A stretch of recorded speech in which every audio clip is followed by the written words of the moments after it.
नमस्कार दोस्तों स्वागत है आपका अपने चैनल संपूर्ण ज्ञान में। आज हम बात करते हैं लड्डू गोपाल के बारे में, यानी कृष्ण जन्माष्टमी के व्रत के महत्व के बारे में।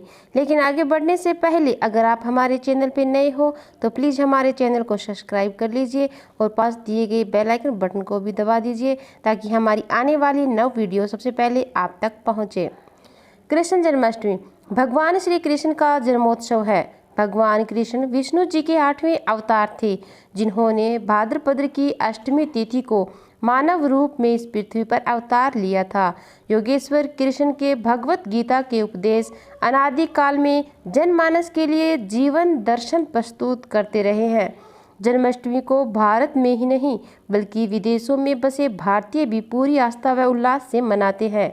श्री कृष्ण ने अपना अवतार भाद्र माह की कृष्ण पक्ष की अष्टमी को मध्य रात्रि को अत्याचारी कंस का विनाश करने के लिए मथुरा में जन्म लिया था। इसीलिए भगवान सव्य इस दिन पृथ्वी पर अवतरित हुए थे। अतः इस दिन को कृष्ण जन्माष्टमी के रूप में मनाते हैं। इसीलिए श्री कृष्ण जन्माष्टमी के मौके पर मथुरा नगरी भक्ति के रंगों से सराबोर हो उठती है। श्री कृष्ण जन्माष्टमी के पावन मौके पर भगवान कान्हा की मोहक छवि देखने के लिए दूर दूर से श्रद्धालु आज के दिन मथुरा पहुंचते हैं। श्री कृष्ण जन्मोत्सव पर मथुरा कृष्णमय हो जाता है। मंदिरों को खास तौर पर सजाया जाता है। जन्माष्टमी में क्षत्रिय और पुरुष 12 बजे तक व्रत रखते हैं। इस दिन मंदिरों में झांकियां सजाई जाती है और भगवान कृष्ण को झूला झुलाया जाता है और लीला का आयोजन होता है। कृष्ण जन्माष्टमी पर भक्त भव्य चांदनी चौक दिल्ली भारत की खरीदारी सड़कों पर कृष्ण झूला, श्री लड्डू गोपाल के लिए कपड़े और अपने प्रिय भगवान कृष्ण जी की प्रतिमा खरीदते हैं। सभी मंदिरों को खूबसूरती से सजाया जाता है और भक्त आधी रात तक इंतजार करते हैं ताकि वे देख सके कि उनके द्वारा बनाई गई खूबसूरत खरीद के साथ उनके बाल गोपाल कैसे दिखते हैं। 2020 में जन्माष्टमी 12 अगस्त को है। 2021 में जन्माष्टमी 30 अगस्त को है। 2022 में जन्माष्टमी 19 अगस्त को है।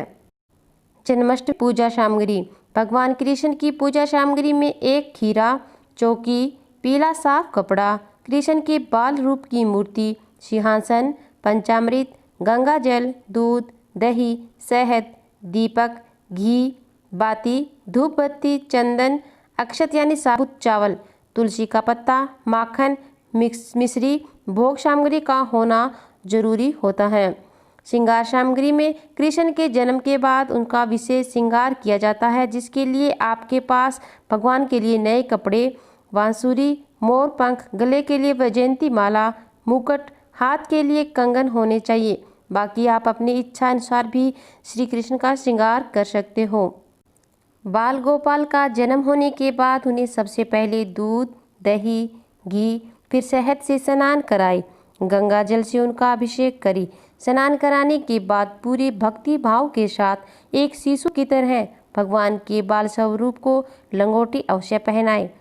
जिन चीज़ों से बाल गोपाल का स्नान हुआ है, जिसे पंचामृत कहते हैं, उसे प्रसाद के रूप में बांटा जाता है। फिर भगवान श्री कृष्ण को नए वस्त्र पहनाएं। भगवान के जन्म के बाद गीत गाएं। कृष्ण जी को आसन पर बैठाकर उसका श्रृंगार करें। अब उसको चंदन और अक्षत लगाएं और उनकी पूजा करें।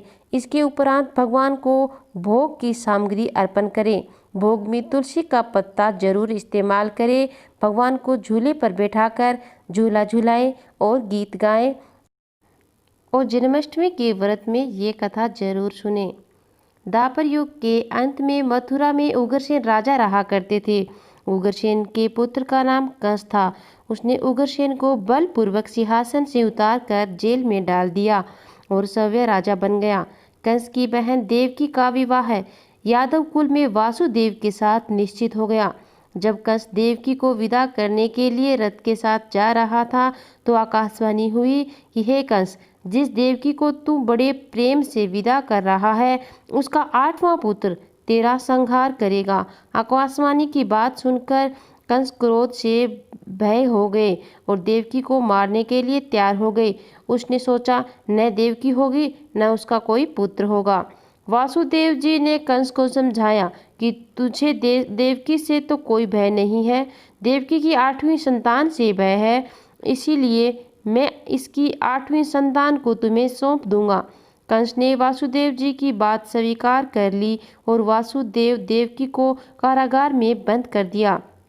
तत्काल नारद जी वहां आ पहुँचे और कंस से बोले कि यह कैसे पता चलेगा कि 8वां गर्भ कौन सा होगा, गिनती प्रथम से शुरू होगी या अंतिम गर्भ से।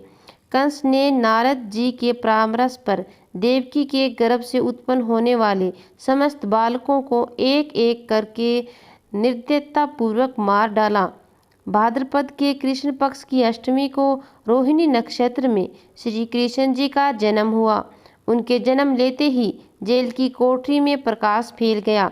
वासुदेव देवकी के सामने चक्र, शंख, गदा एवं पद्मधारी चतुर्भुज भगवान ने अपना रूप प्रकट कर कहा, अब मैं बालक का रूप धारण करता हूँ, तुम मुझे तत्काल गोकुल में नंद के यहाँ पहुँचा दो और उनके अभिजन्मी पुत्री को यहाँ ले आओ। कंस ने जब उस कन्या को मारना चाहा तो वह कंस के हाथ से छूटकर आकाश में उड़ गई और देवी का रूप धारण कर बोली कि मुझे मारने से क्या लाभ है, तेरा शत्रु तो गोकुल पहुँच चुका है। यह दृश्य देख कंस व्याकुल हो गए। कंस ने श्री कृष्ण को मारने के लिए अनेक दैत्य भेजे। श्री कृष्ण जी ने अपनी अलौकिक माया से सारे दैत्यों को मार डाला। बड़े होने पर कंस को मारकर उग्रसेन को गद्दी पर बैठाया।